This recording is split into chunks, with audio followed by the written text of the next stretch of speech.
Good afternoon, Ma'am Elizabeth. Yes, good Welcome to the afternoon. 30th Street. Yeah. How are you today, Ma'am? I'm fine. I'm happy that I have seen him. And he's okay, but he's so fit. Skin and bones. Hindi tulad sa picture na ito. She's really that, you know. And I asked him, I want to eat the food. Sabi niya, ayaw daw ng food. Ayaw na. And pabalik-balik daw.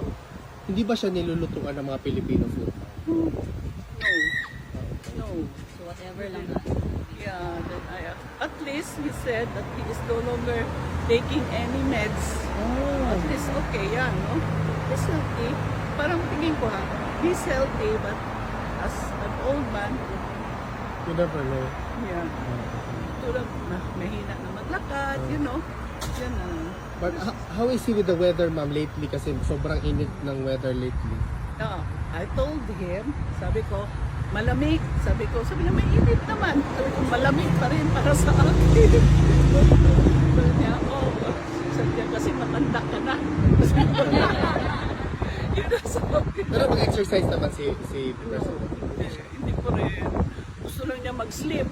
Gusto lang niya manood ng TV. Yan, after daw the TV, sleep na naman daw siya. Yun lang. Yun ang galing. At saka nagbabasa naman siya ng libro, Ma'am. Yeah. Babasa din. Pero not so much.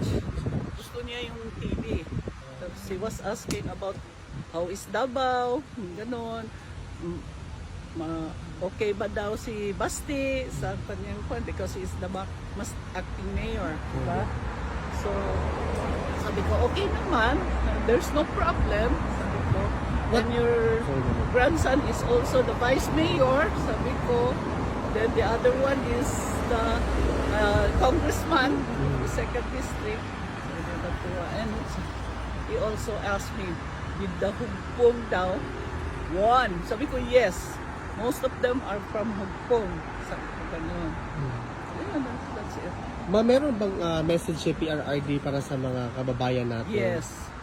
He said, you go home. You go home. Thank you for your support. Ako rin, nagpapasalamat din sa inyo for your support. I am here also for my support. Sabi niya, mahal ang pasahe. Umuwi ka na. Sabi ko, we will be here for as long as we are needed here. Sabi ko ganun sa kanya. But, yeah.